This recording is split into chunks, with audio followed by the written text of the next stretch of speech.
Assalamualaikum warahmatullahi wabarakatuh. Waalaikumsalam warahmatullahi wabarakatuh. Bismillahirrahmanirrahim. Alhamdulillahi rabbil alamin. Wa bihi nasta'inu ala umurid dunya waddin. والصلاة والسلام على أشرف الأنبياء والمرسلين وعلى آله وأصحابه المجاهدين الطاهرين أما بعد.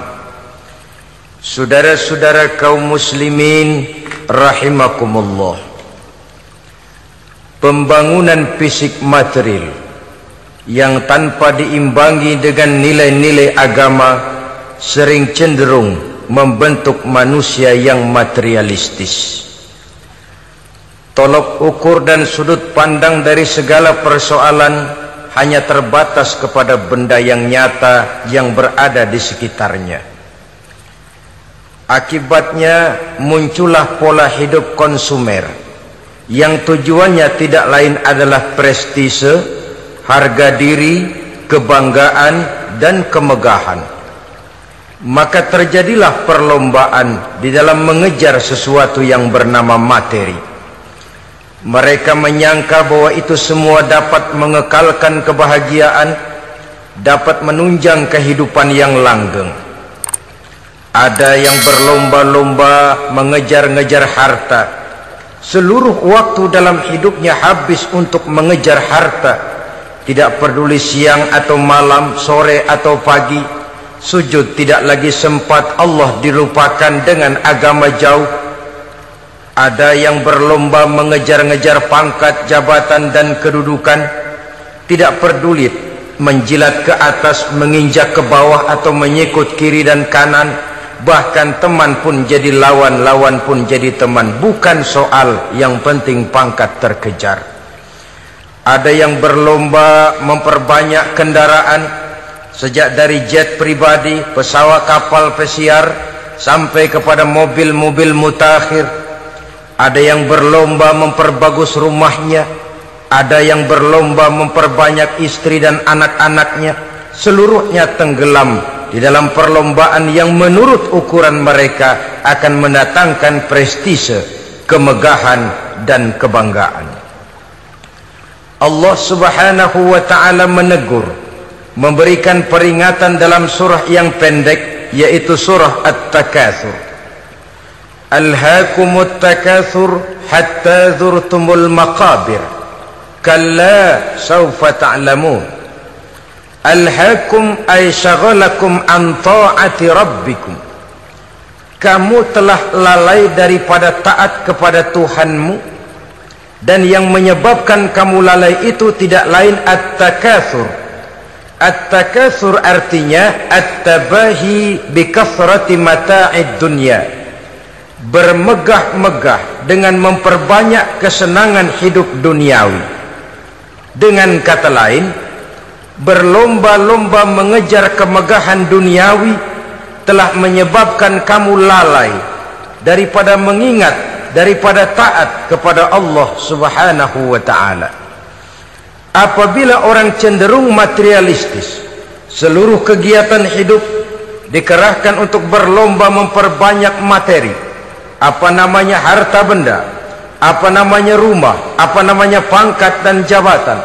Maka dikala itu seseorang akan sangat mudah lalai daripada taat kepada Allah Subhanahu wa ta'ala. Hilanglah kesadaran bahwa sesungguhnya apapun yang kita miliki dalam kehidupan dunia ini tidak lain hanya barang titipan sementara. Kita cari, kita kejar, tapi setelah kita dapatkan, jangan dia dijadikan tujuan. Jadikanlah dia sebagai alat. Apabila harta benda duniawi sudah dijadikan sebagai tujuan daripada kehidupan, maka sesungguhnya kita sudah terseret dalam satu siklus, satu lingkaran setan yang tidak akan pernah berujung. Sebab manusia dalam berhadapan dengan materi duniawi tidak akan pernah mengenal kata cukup, tidak akan pernah mengenal kata puas, dan tidak akan pernah bertemu dengan titik. Selalu koma, selalu kurang, selalu tidak ada cukupnya. Apalagi kalau bicara soal keenakan, kenikmatan, kesenangan, itu cuma sekedar sudut pandang saja.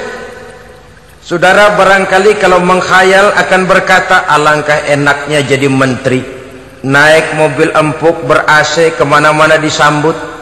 Menteri juga barangkali akan berhayal seperti saudara, alangkah enaknya jadi rakyat biasa, bebas duduk angkat kaki di warteg tanpa ada yang mengamankan, tanpa harus terikat oleh protokol-protokolan, tanpa harus diatur ini dan itu. Jadi perbedaan cuma sudut pandang saja. Mungkin tukang bakso melihat tukang cukur itu enak, sebab kepala siapa saja bisa dipegang. Tapi barangkali juga tukang cukur melihat tukang bakso itu enak, dan begitulah selanjutnya. Keenakan cuma perbedaan sudut pandang. Saudara-saudara kaum muslimin rahimakumullah, oleh sebab itu agama memberikan kesadaran seluruh yang kita miliki, yang dititipi oleh Allah dalam kehidupan ini berupa materi keduniaan, hakikatnya adalah alat dan bukan sebagai tujuan.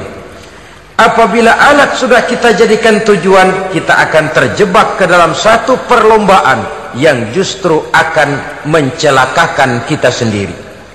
Inilah yang saya maksud dengan sirkuit celaka.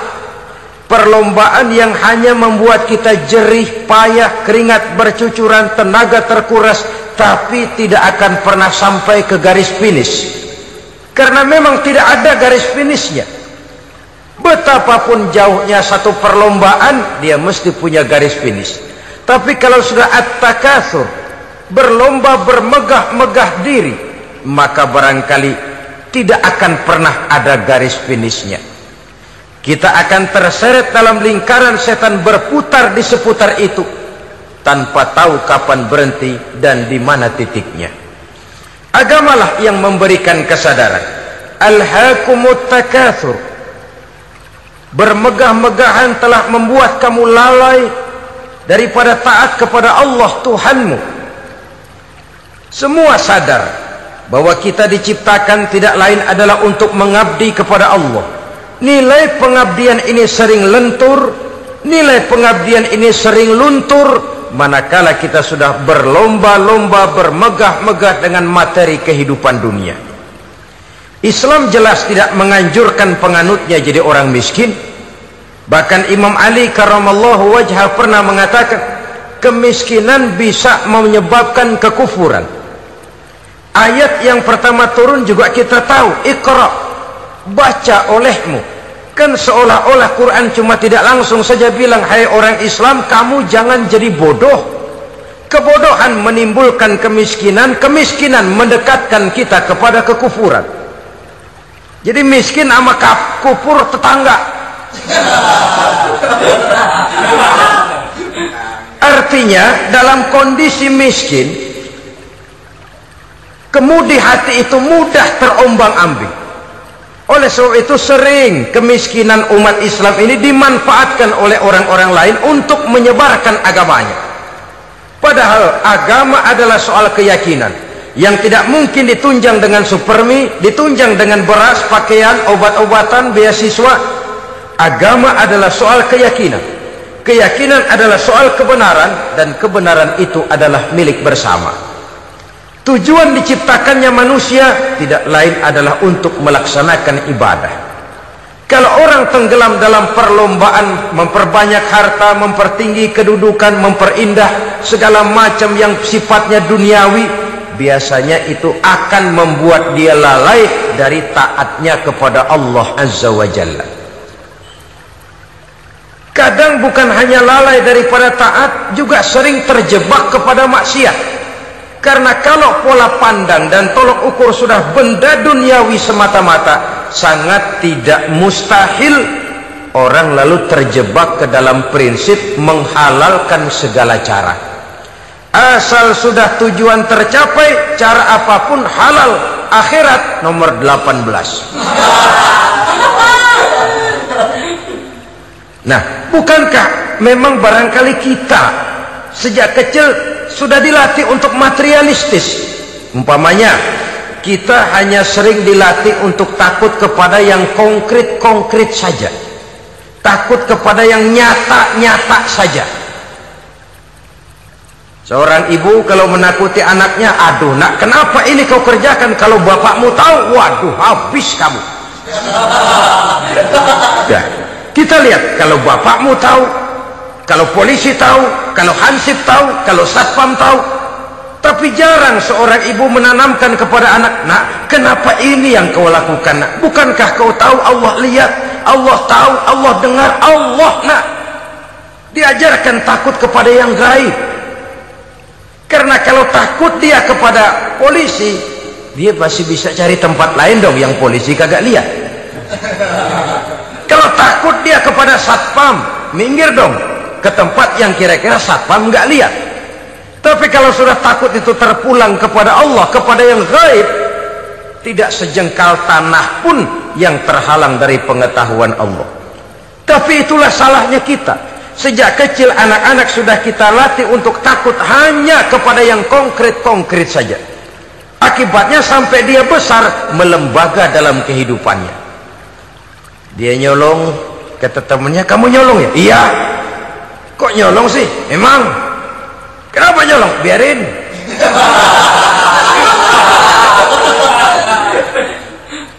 Kamu kan tahu Allah lihat, tahu.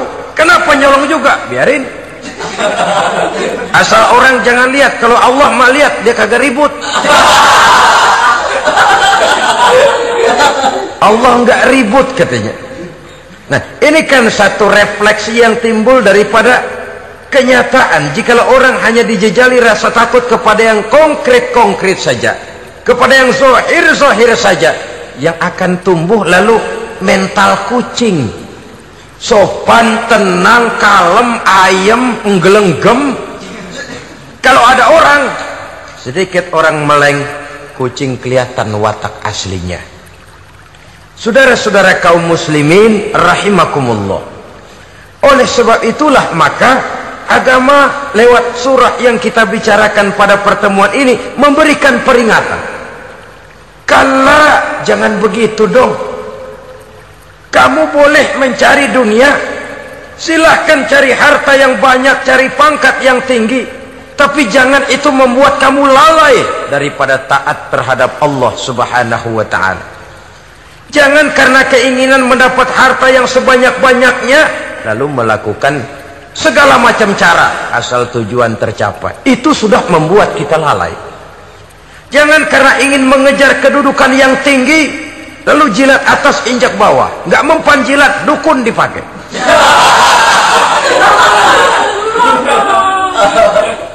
Itu kan sudah membuat kita lalai.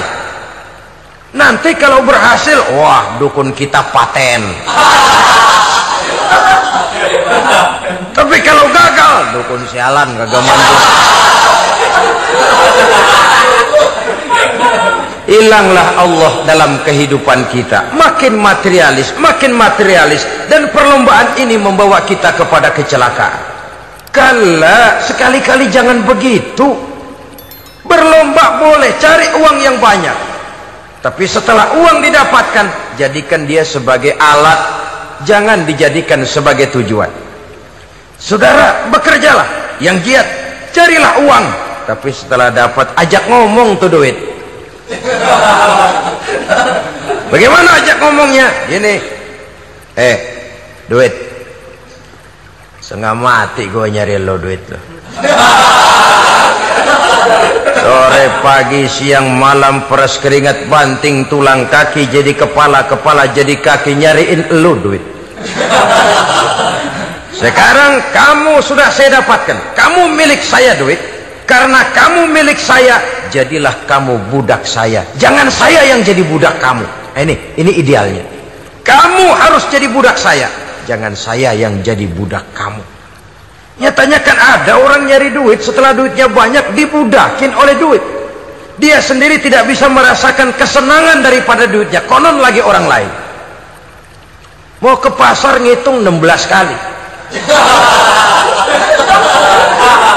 Naik bajai, 1000 itu kalau ratusan semua 1000 lembar. Hitung-hitung, mendingan jalan kaki. Jalan kaki tengah hari bolong panas, kan dibudakkan oleh uang. Cari karier, kejar pangkat, kejar kedudukan. Setelah ditemukan itu, jadikan dia sebagai alat, jangan dijadikan tujuan. Pangkat kau milikku, karena kau milikku kau harus jadi budakku, jangan aku yang jadi budak kau. Pangkat satu saat dia harus lepas dari kita, jiwa ini lapang. Kenapa? Dahulu pun ketika lahir ke dunia tidak ada pangkat yang kita sandang, dahulu pun ketika lahir ke dunia tidak ada harta yang kita bawa. Jadi harta itu, pangkat itu, kedudukan itu ada dalam hati, tapi tidak berurat dan berakar. Kalau dia berurat dan berakar dalam hati, berat misah sama harta itu. Berat. Sekedar ngasih fakir miskin cepet juga berhitungnya 17 lembar.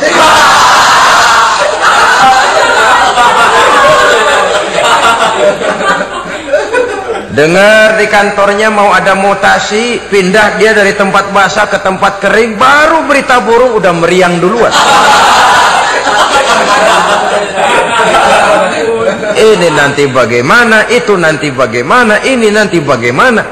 Kan tidak jarang orang yang kena apa istilah kerennya zaman sekarang itu post power syndrome. Post power syndrome ini pernah dianalisa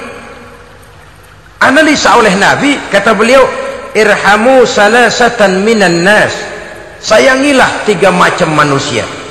Siapa mereka? Pertama, azizan zallat, orang terhormat yang jatuh hina. Ini yang sering terkena post power syndrome. Biasa kemana-mana dikawal, dihormati, datang ke tempat ini protokol siap, ini serba diatur, semua serba beres.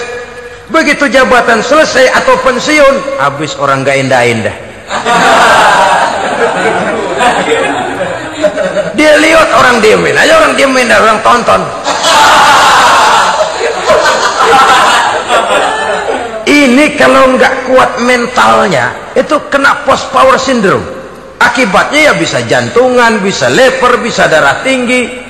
Ya penyakit-penyakit yang zaman dulu kita nggak kenal. Ini kan makin banyak dokter, makin maju ilmu kedokteran, makin aneh penyakit. Saudara hadirin yang saya hormati, post power syndrome kena apa yang dinamakan frozen emotional attitude.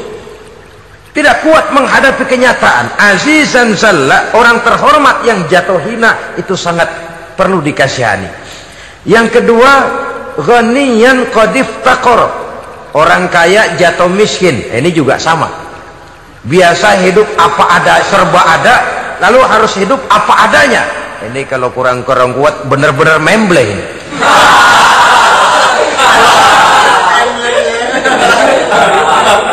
Kalau tidak kuat mentalnya, biasa hidup serba enak, serba nikmat, cuma kerjanya neken cek, main apa itu kredit card, macam-macam fasilitas dipunyai, tahu-tahu jatuh bangkrut, jatuh miskin. Kalau tidak fondasi agamanya kuat, bisa gantung diri, bisa bunuh diri, bisa frustasi, bisa terkena psikosomatik, tekanan jiwa mempengaruhi faktor biologis, timbullah tekanan, terjadilah penyakit aneh-aneh. Al-ghaniyan qad iftaqara, orang kaya jatuh miskin, itu perlu dikasihani. Yang ketiga, wa faqihan yal'abu bihil juhal, ahli fikih tapi dipermainkan oleh orang-orang bodoh. Hanya kebetulan orang bodoh itu punya kekuasaan. Hukum bisa dipesan.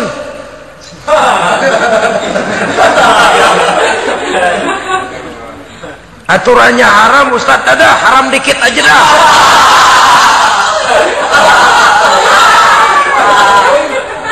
Sibuklah tuan fakih ini, ahli fikih ini mencari dalil kebet sana kebet sini supaya yang tadinya haram benar bisa jadi haram sedikit. Padahal yang minta ini orang bodoh, tidak ngerti agama, cuma karena punya kekuasaan dipermainkan oleh orang yang fakih. Orang yang fakih ini dipermainkan. Kasihan orang yang seperti itu. Wa faqihan yal'abu bihil juhal, ahli fikih tapi dipermainkan oleh orang-orang bodoh. Akibatnya karismanya hilang, wibawanya lenyap. Dia menyangka bahwa dengan mengharam-haram sedikit-sedikit itu dia bisa mendapat keuntungan yang berganda-ganda, padahal akibatnya itu hanya akan membawa kecelakaan saja. Allah peringatkan benar, kala, sekali-kali jangan begitu. Cari uang yang banyak silahkan, ngejar kedudukan yang bagus boleh, bikin rumah yang hebat silahkan, ada kendaraan bagus silahkan, tapi jangan sampai kamu terjebak kepada sirkuit celakai, perlombaan yang tidak ada garis finishnya. Sering dicontohkan orang menghayal, melamun, kamu kenapa nggak mau ibadah? Lah bagaimana mau sembahyang, saya di Jakarta masih ngontrak.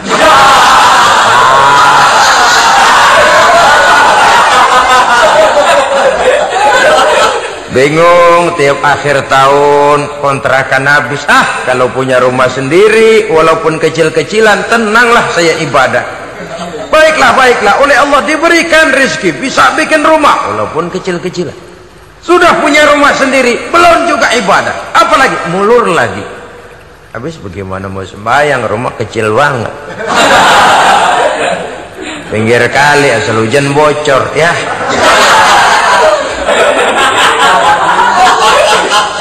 Kalau bisa punya rumah permanen, rajinlah ibadah dah.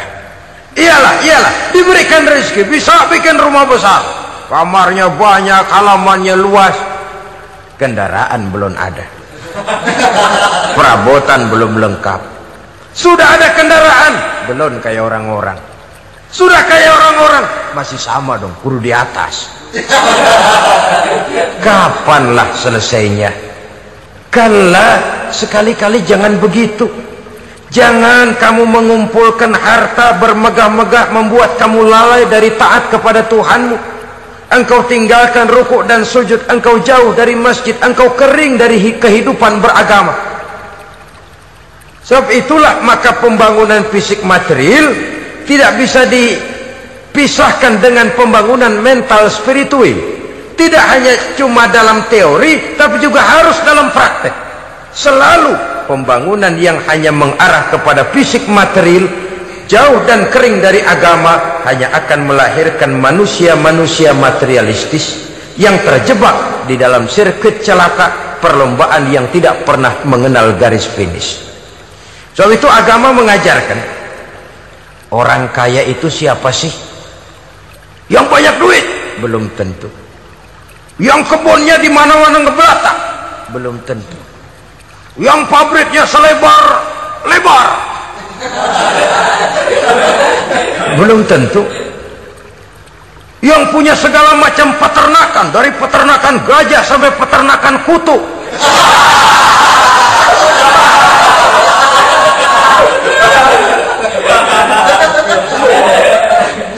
Belum tentu. Agama memberikan tuntunan yang sangat luhur. Orang kaya itu adalah orang yang hidupnya cukup. Orang miskin itu orang yang selalu merasa kurang. Bagaimanapun banyak duit saudara miliki, kalau masih merasa kurang, masih miskin saudara. Saya punya uang 1.000 rupiah, Anda punya uang 1 juta rupiah. Mungkin saya lebih kaya dengan uang yang 1.000 ketimbang Anda 1 juta. Kenapa? Dalam tangan saya uang 1.000 besar, artinya sesuai dengan kebutuhan saya. Tapi di tangan Anda uang 1 juta, kebutuhan Anda lebih besar daripada itu lagi. Maka agama mengajarkan sifat qanaah, merasa cukup, dan itulah sumber kekayaan yang hakiki. Orang kaya adalah orang yang hidupnya cukup. Kalla saufa ta'lamun, jangan begitu, nanti kamu akan tahu.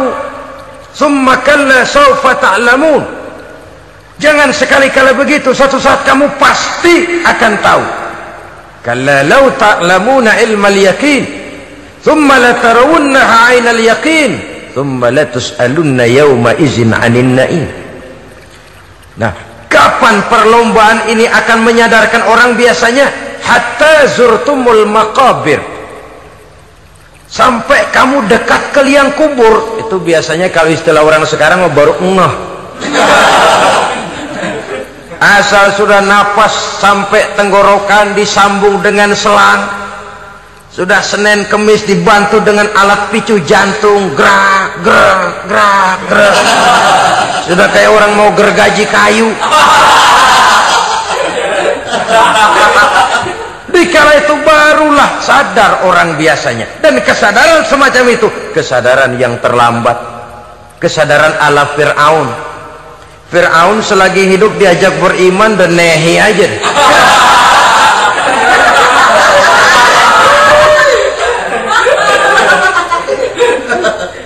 Tapi ketika dia tenggelam di lautan merah bersama seluruh tentaranya, dikala napas hampir terputus, keluar ucapannya, amantu bi Rabbi Musa wa Harun.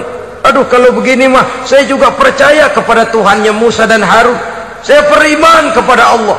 Lagi timbul tenggelam mau sekarat baru beriman. Hatta zurtumul maqabir.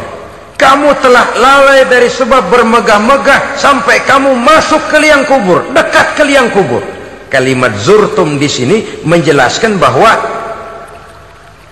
kubur itu tidak selamanya. Zurtum itu dari kalimat zaro ya zuru, berziarah. Orang berziarah kan sebentar. Ke kubur itu sama dengan berziarah kita di situ. Sebentar, tidak akan selamanya, tidak akan kekal dalam kubur. Bahwa kubur itu cuma satu halte dari sekian halte yang harus kita jalani. Hatta zurtumul maqabir ay mutum wa dufintum fil kubur. Sampai kamu mati, dikubumikan dalam kubur, barulah kamu sadar bahwa perlombaan itu hanya sia-sia. Bahwa perlombaan itu tidak akan pernah mengenal garis finish. Bahwa perlombaan itu akan membuat kamu celaka. Begitulah umumnya kebanyakan orang yang terjebak ke dalam paham materialis, baru menyadari kesalahan langkahnya pada saat napas sudah sampai di tenggorokan. Ternyata uangnya yang miliaran rupiah tidak sanggup menyambung nafasnya. Ternyata kendaraan yang serba mewah berkilat tidak sanggup meneruskan kehidupannya. Ternyata pangkat jabatannya yang tinggi yang membuat dia menyebabkan temannya jadi lawan, lawannya jadi teman, tidak akan sanggup menghentikan sang malaikat maut. Kalau keadaan sudah begitu, baru sadarlah kita terlambat. Karena saat seperti itu akan dihadapi oleh setiap orang. Kala, jangan begitu. Sadarlah kamu bahwa kalau sudah dekat ke liang kubur kamu baru insaf, itu terlambat. Sebelum nafas sampai di tenggorokan, pintu tobat masih selalu terbuka. Tapi manakala nafas sudah sampai di tenggorokan, tertutuplah pintu tobat untuk orang yang bersangkutan. Oleh sebab itu, perlombaan dengan bermegah-megah terhadap materi duniawi, tolok ukur dan pandangan hidup yang terbatas kepada wujud benda semata-mata, memang sering menyebabkan orang lalai, sering menyebabkan orang lupa diri, tidak sadar tentang hakikat yang terpenting dari kehidupan ini, yaitu tentang dari mana dia datang, di mana dia sekarang, dan kemana dia akan pulang. Sungguh, ilmu pengetahuan tidak akan pernah mampu menjawab persoalan ini. Sungguh, filsafat juga tidak berdaya menghadapi pertanyaan seperti ini. Hanya agama yang mampu memberikan kepastian batin tentang hakikat dari mana kita datang, di mana kita sekarang, dan kemana kita akan pulang. Makin kita renungi pertanyaan ini, makin kita menemukan diri sendiri. Dan makin kita menemukan mengenal diri sendiri, kita akan semakin mengenal Allah Subhanahu wa ta'ala. Semakin kita mengenal Allah, maka akan semakin terpanggil kita untuk dekat dengannya, mentaati segala perintahnya, dan berupaya menjauhi segala yang dilarangnya. Dengan demikian selamatlah kita dari satu perlombaan yang hanya akan menyeret kita kepada menghalalkan segala cara, jauh dari agama, jauh dari Allah, bahkan jauh dari sesama manusia. Karena umumnya perlombaan seperti ini akan cenderung melahirkan manusia yang egois. Muslimin rahimakumullah. Lebih jauh mari kita mengikuti peringatan Allah dalam surah Al-Munafiqun ayat 9. Di sini Allah Subhanahu wa taala mengingatkan, A'udzu billahi minasy syaithanir rajim. Ya ayyuhalladzina amanu la tulhikum amwalukum ولا أولادكم عن ذكر الله ومن يفعل ذلك فأولئك هم الخاسرون. Hai orang-orang yang beriman, jangan sampai hartamu dan anak-anakmu melalaikan kamu daripada mengingat Allah. Wa may yaf'al dzalik, barang siapa yang melakukan hal seperti itu, faulaika humul khasirun, maka merekalah sesungguhnya orang-orang yang merugi. Rugi dunia, rugi akhirat. Disebutkan di sini dua hal yang sering menyebabkan kita jadi lalai. Amwal dan aulad. Harta dan anak-anak. Materi dan keluarga. Perlombaan di dalam mengumpulkan materi sering menyebabkan kita menjadi lalai. Begitu juga amanah berupa anak ini sering kita lalaikan atau sering membuat juga kita menjadi lalai. Kita lalaikan dalam arti bahwa keduanya, baik harta baik anak, merupakan amanah dari Allah. Setiap orang tua akan dimintakan pertanggunggan jawab. Apabila kita lalaikan amanah ini, maka resikonya akan kembali juga kepada kita. Tapi satu hal yang jelas dalam ayat 9 surah Al-Munafiqun ini, bahwa perlombaan memperbanyak harta dan anak-anak yang masuk dalam kelompok at-takatsur itu tadi akan menyebabkan orang khasiru, termasuk ke dalam kelompok orang-orang yang rugi. Perlombaan yang hanya akan membawa kerugian semata-mata. Kemudian di dalam satu hadis Rasulullah sallallahu alaihi wasallam memberikan peringatan. Beliau bersabda, "Iza azzamat ummati dinaran wa dirhaman, nuzi'at minha haibatul Islam, wa iza tasabat ummati saqatat min 'ainillah, wa iza turikatil amru bil ma'ruf wan nahyu 'anil munkari, hurimat 'alaihim barakatul wahyi." Ada tiga hal yang kalau kita kerjakan akan menimbulkan tiga macam akibat di dalam hadis ini. Pertama, iza azzamat ummati dinaran wa dirhaman. Apabila umatku sudah mengagung-agungkan dinar dan dirham, artinya kalau umatku sudah jatuh menjadi umat yang materialistis, segalanya diukur dari dinar dan dirham. Dinar dan dirham ini kalau bahasa Inggrisnya dokat.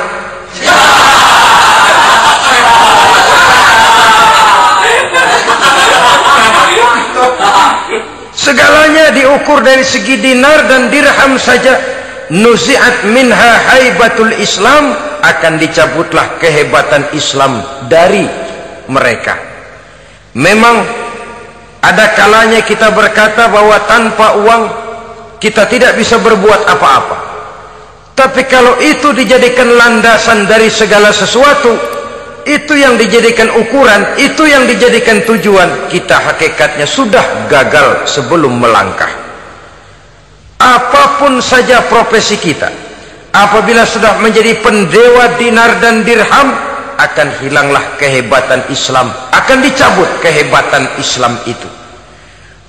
Umat Islam bisa dibeli, ulama bisa dikontrak, kiai bisa dicarter. Saudara hadirin ma'asyiral muslimin rahimakumullah, apabila umatku sudah membesar-besarkan dinar dan dirham, bermegah-megah dengan itu, berlomba-lomba memperbanyak itu yang menjadi tujuan dan tolok ukur dari segala kegiatan, nuzi'at minha haibatul Islam, akan dicabutlah kehebatan Islam. Hilang itu wibawa. Walaupun dia bernama umat mayoritas dalam jumlah, tetapi dia minoritas dalam peranan. Mayoritas dalam bilangan, tapi minoritas dalam percaturan kegiatan hidup ini. Kita ingat di zaman pengembangan Islam di masa Rasulullah sallallahu alaihi wasallam, mereka berlomba-lomba mengorbankan dinar dan dirhamnya untuk kepentingan agama, bukan mengorbankan kepentingan agama untuk mencari dinar dan dirham. Kita di zaman sekarang sering terjadi penjungkiran nilai, terbalik yang kita amalkan. Nabi Ibrahim mengorbankan putranya Ismail untuk kepentingan agama. Kita sering sekarang ini mengorbankan kepentingan agama untuk anak-anak kita. Dulu anaknya yang dikorbankan buat agama, sekarang agamanya dikorbankan buat anak. Dulu dinar dan dirham dibelanjakan untuk menopang agama, sekarang agama dijadikan alat untuk mencari dinar dan dirham. Saudara-saudara kaum muslimin rahimakumullah, memang apabila dinar dan dirham digunakan untuk penyangga perjuangan, itulah idealnya. Saya katakan tadi, dinar, dirham, uang, dunia cuma sekedar alat, bukan sekedar tujuan. Kita memerlukan alat ini. Membangun pesantren tidak cukup dengan semangat. Membangun rumah sakit Islam tidak cukup dengan pidato. Membangun masjid tidak cukup dengan semangat menggebu-gebu. Kita perlu semen, kita perlu pasir, kita perlu batu kali, kita perlu besi, dan itu semua beli. Tidak turun dari langit seperti turunnya embun di waktu pagi. Tidak mungkin rumah sakit Islam muncul ke permukaan hanya dengan simsalabim abracadabra.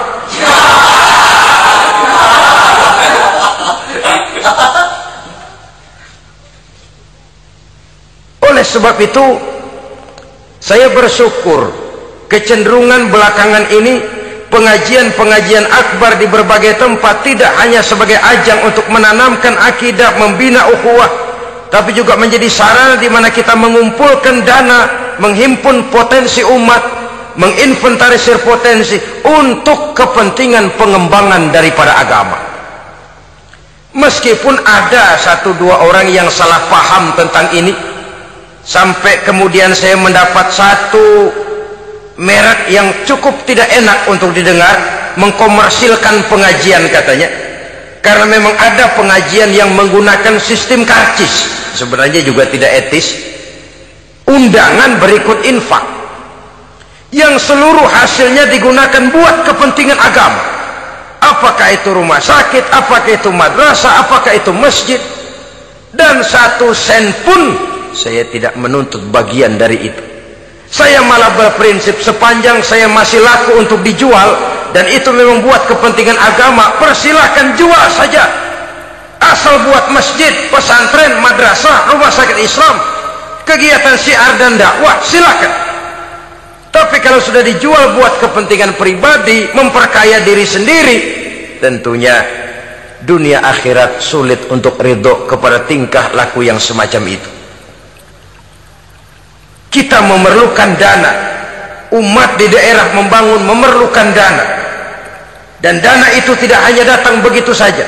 Kita bersyukur bahwa untuk menghadiri pengajian sekarang ini orang mau mengeluarkan uang, mau memberikan infak dengan ikhlas, tidak dengan keterpaksaan.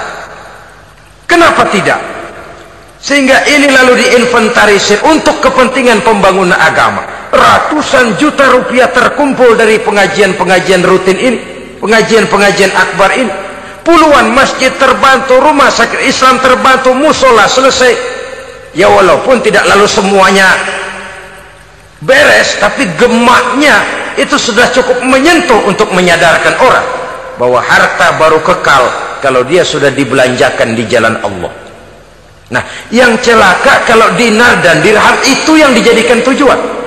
Mengadakan pengajian semata-mata untuk cari uang, uangnya buat kantongnya dewek.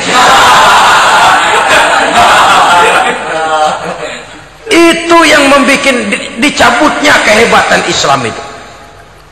Segalanya diukur dari sudut itu. Sehingga ketika seseorang datang bertanya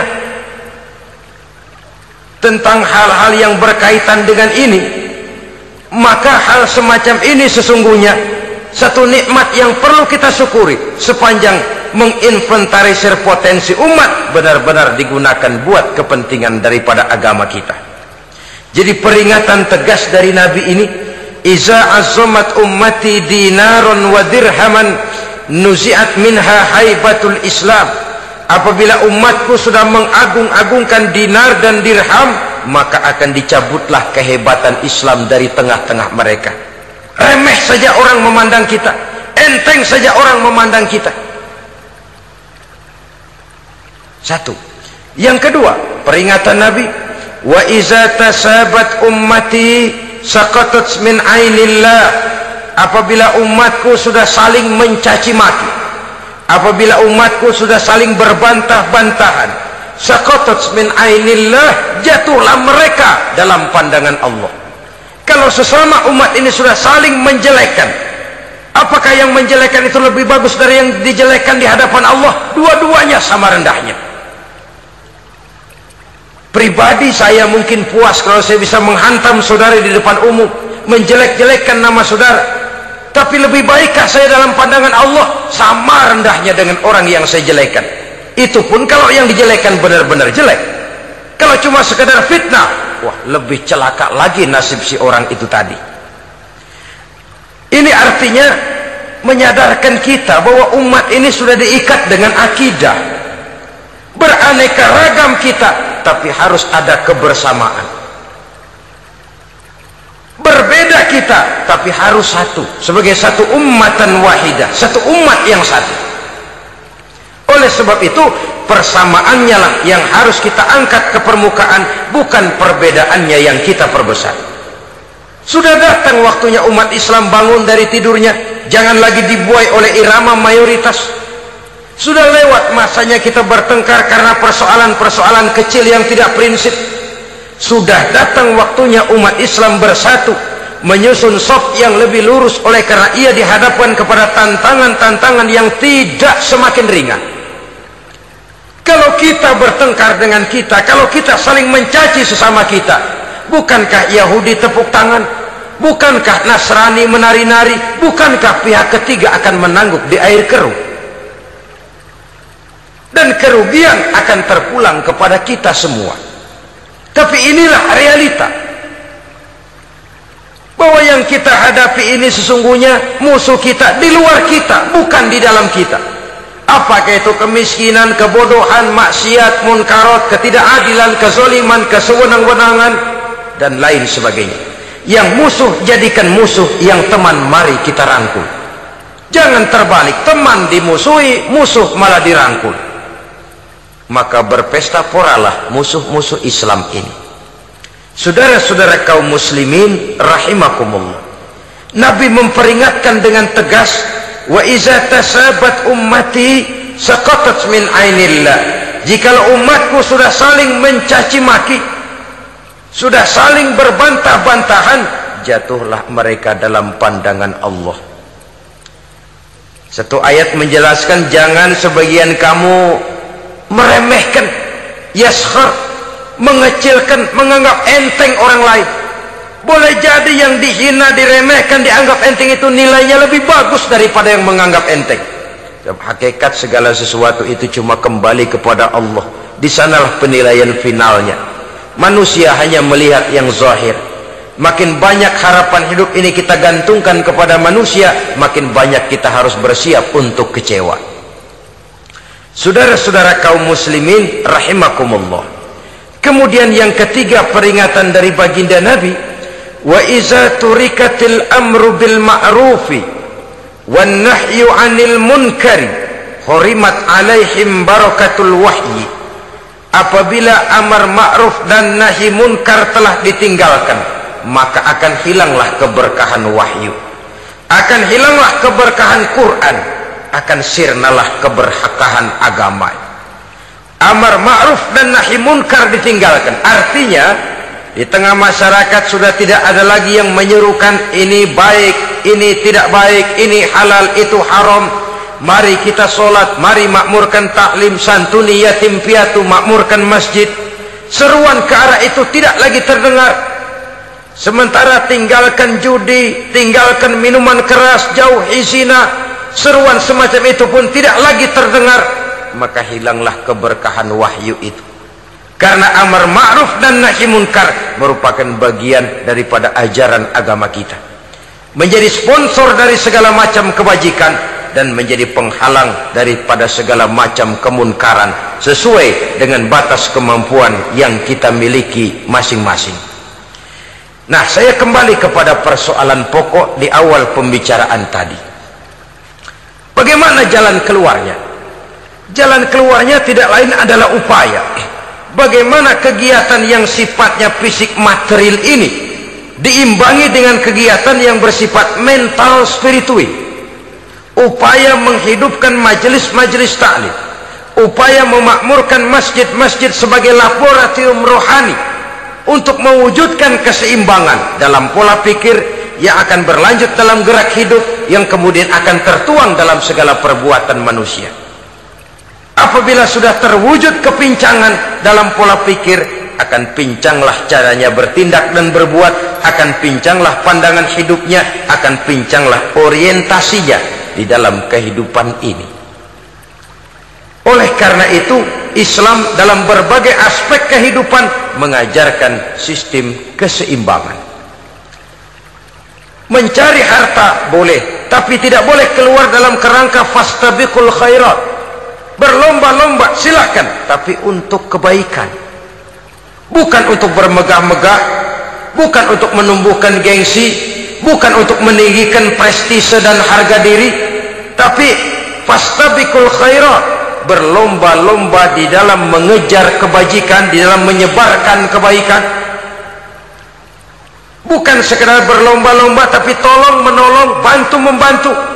Ta'awanu 'alal birri wat taqwa wala ta'awanu 'alal ismi wal udwan. Bertolong-tolonganlah kamu di dalam kebaikan dan takwa, jangan bertolong-tolongan di dalam perbuatan dosa dan permusuhan. Kerjasama di dalam kebaikan, kerjasama di dalam ketakwaan. Ada satu contoh yang menarik bahwa umat Islam di dalam ia menjalin kebersamaan itu harus seperti orang main sepak bola.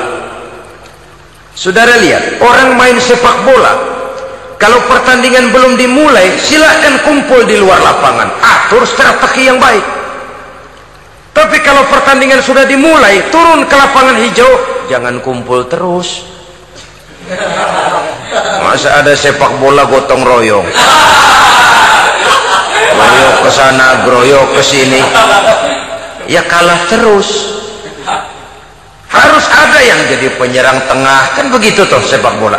Harus ada yang jadi kiri luar, kanan dalam, striker, back, penjaga gawang. Yang penting kerjasama, teamwork, lalu mampu menciptakan operan-operan.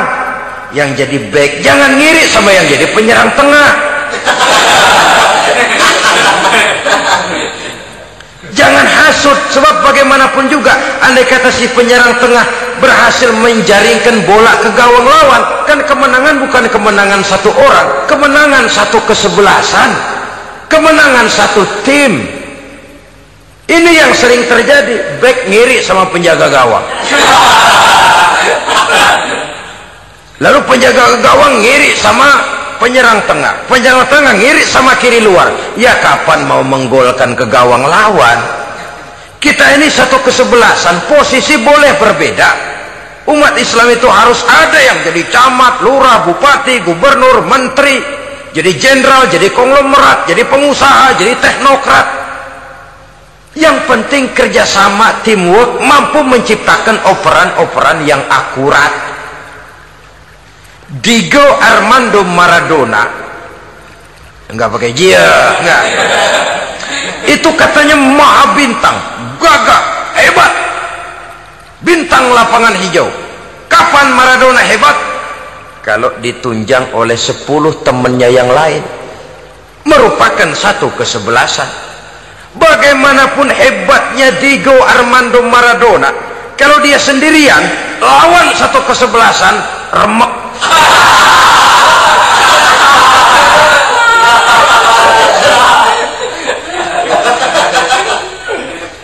dia hebat, dia jenius, dia maha bintang karena dapat operan dari teman-temannya, bukan jegalan, operan.